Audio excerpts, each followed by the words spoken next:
Vamos lá. Eu subi a segunda imagem aqui.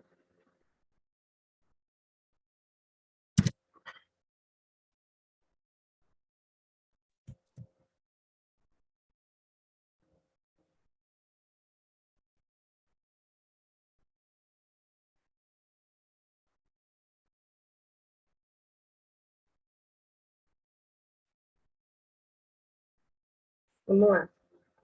Observem essa imagem para mim. Vou dar mais uns minutinhos e aí a gente vai, de novo, inferir o que a gente está entendendo sobre ela.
Vamos lá.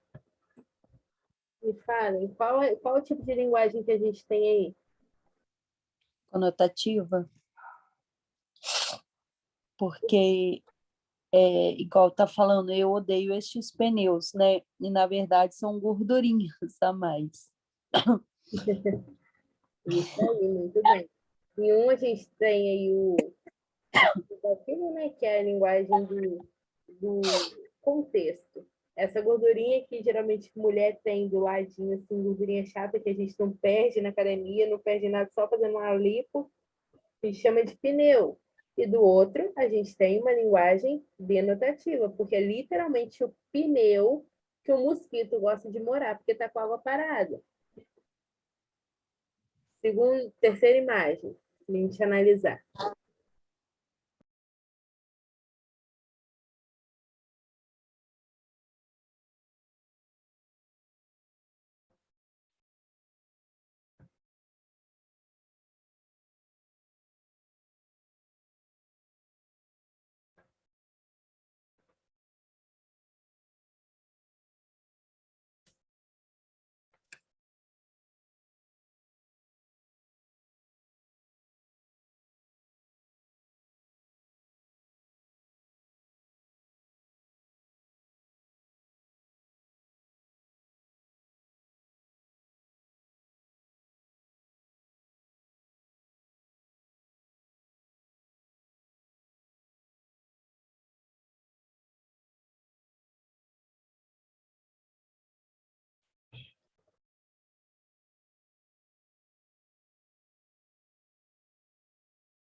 Esse foi mais engraçado.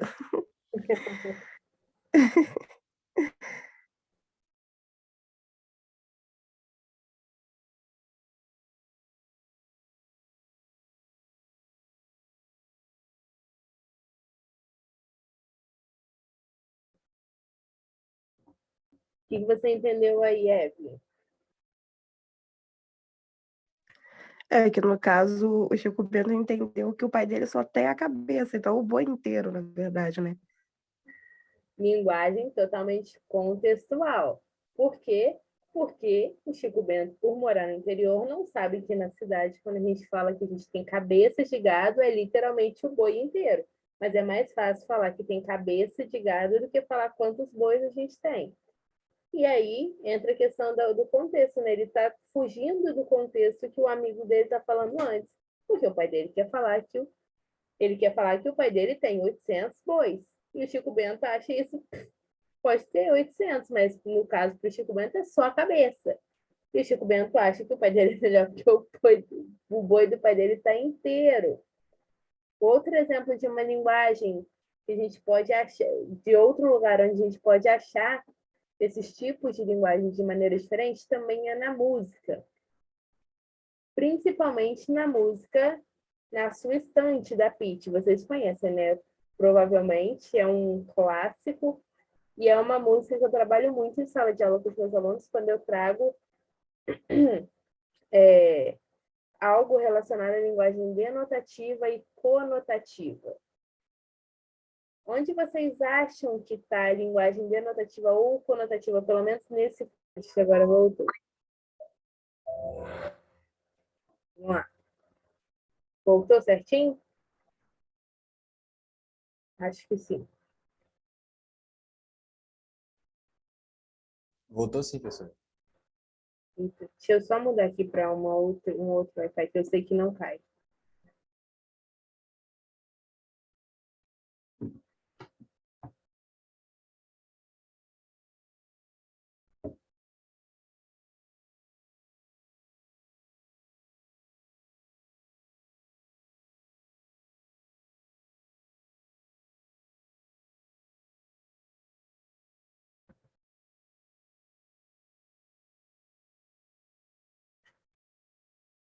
Aí.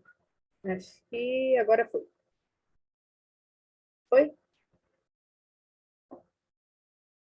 Foi. Aí. Olhem esse fragmentozinho da música da Pitty. Me falem o que vocês acham. É uma linguagem denotativa? É uma denotativa? Tem as duas?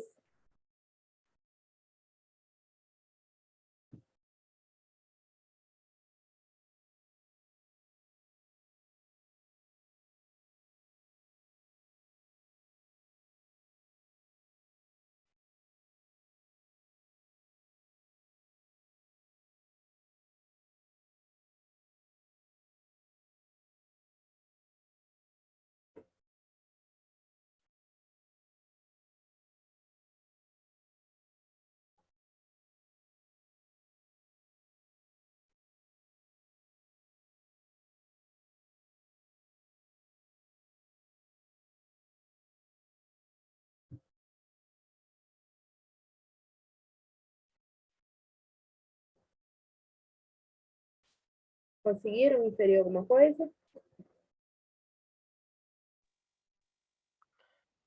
É, Na segunda frase aí, né? Quando faz a outra pessoa sangrar, né? Conotativa, né? Exatamente. Está falando, ó, eu te vejo errando. Isso não é um pecado. Mesmo que, dependendo da crença da pessoa, a gente entende que qualquer erro que a gente pratique é um pecado, dependendo da crença, né? Então, já é uma questão mais contextual ali. Eu estou te vendo errando, mas isso pode não ser pecado para você, no seu contexto, exceto quando faz outra pessoa sangrar. Esse erro literalmente machuca a pessoa e o sangue escorre? Não, é um erro que machuca na questão sentimental, questão emocional. Te vejo sonhando, isso dá medo. A gente vê outra pessoa sonhando? Também não. A gente imagina as coisas, porque não é algo palpável. Concordam comigo quando ela fala, te vejo sonhando e isso dá medo? Provavelmente ela tem medo pela reação que a pessoa tem pelo sonho. A pessoa, quando tem pesadelo, pode irritar, pode correr, pode se mexer tanto e machucar a gente se a gente estiver no mesmo lugar, na mesma cama. Perdido num mundo que não dá para entrar. Como assim? Isso é uma questão, é uma construção emocional, é uma construção com viés totalmente contextual. Até porque a gente não falaria isso para uma pessoa que a gente não conhece. Precisa ter um entendimento entre os interlocutores para que essa relação e essa linguagem seja uma linguagem acessível.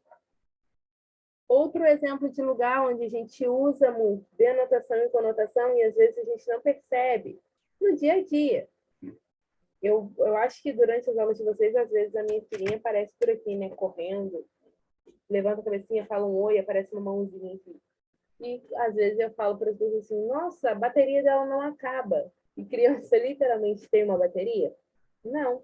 Eu falo que ela é elétrica, que ela é muito esperta, que ela não para um minuto. Isso é uma linguagem contextual. Eu preciso que alguém entenda que ela é uma criança que tem uma bateria infinita, que a bateria não acaba, porque ela fala muito, ela se mexe muito, ela não para quieto em nenhum lugar. Outro exemplo, quando a gente está esperando um ônibus e a gente fala que está pela hora da morte, porque o ônibus não chega. A gente literalmente está morrendo porque o ônibus não veio? Não, é uma construção. Então, a gente pode entender que a linguagem conotativa a gente usa quando a gente tem um intuito de dar ênfase em alguma coisa. A gente usa uma linguagem figurada, dependendo do momento, para dar ênfase em algo. Eu dou ênfase que minha filha não para quieta, falando que ela tem uma bateria infinita. A gente pode falar que está pela hora da morte alguma coisa. Eu, hoje, descobri que uma calça minha rasgou, porque eu fui vestir, eu puxei ela, e sabe onde passa o cinto? Rasgou. E aí, quando eu contei pro meu marido, eu falei assim, nossa, minha calça rasgou. E ele falou assim, mas também, né, tava pela hora da morte, a coitada. A calça literalmente tem vida para morrer? Não. É uma construção conotativa. Ele usou uma linguagem figurada que a calça está velha, uma hora ou outra ali rasgar.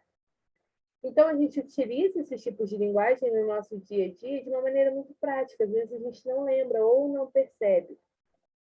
Por que que a gente está vendo linguagem conotativa agora? Porque o nosso próximo tópico é o tópico de elementos da função sintática. Lembram que a gente viu lá no começo que a morfologia é a parte que estuda cada palavrinha específica da frase, e eu falei que lá na frente a gente veria o conjunto total? O conjunto total é o conjunto responsável por me dar a significação. A partir do momento que eu entendo o que é aquele conjunto fechado, aquela ordenação, o que aquele sujeito, aquele predicado está me falando, eu entendo o sentido de uma maneira mais prática. Por que que a gente viu linguagem conotativa e linguagem denotativa antes da gente entrar em sintaxe, que é o campo responsável pelo agrupamento das palavras e pelo significado desse agrupamento?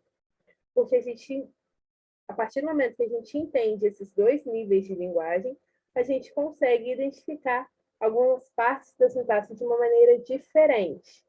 Eu não vou iniciar o tópico de sintaxe hoje, porque eu acho que a gente foi muito bem hoje para não quebrar o entendimento de vocês. Então, o que a gente faz? A gente para aqui e na próxima semana a gente começa, dá uma revisada, porque provavelmente vai ter alguém que não estava aqui nessa aula, e a gente começa a sintaxe a partir desse entendimento que a gente já tem do significado da linguagem, dependendo do tipo de construção.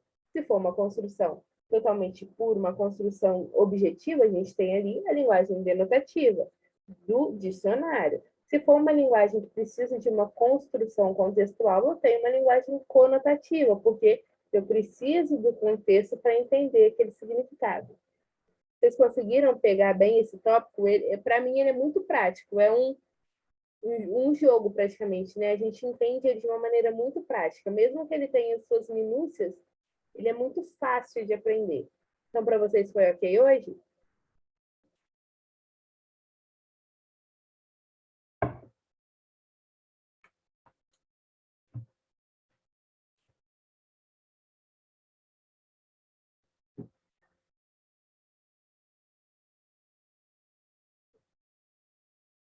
Alô? Então, vamos lá.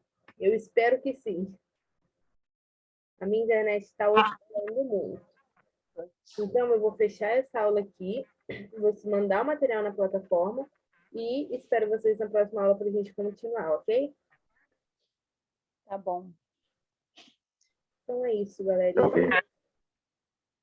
Boa noite para vocês, bom final de semana. A gente se vê na próxima feira.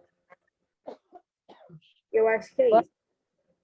Boa noite, professora. Bom fim de semana, viu? Tchau, tchau, gente. Para vocês também, bom descanso, bom divertimento para quem for se divertir. Boa noite. Boa Bom noite. final de semana. Tchau. Tchau.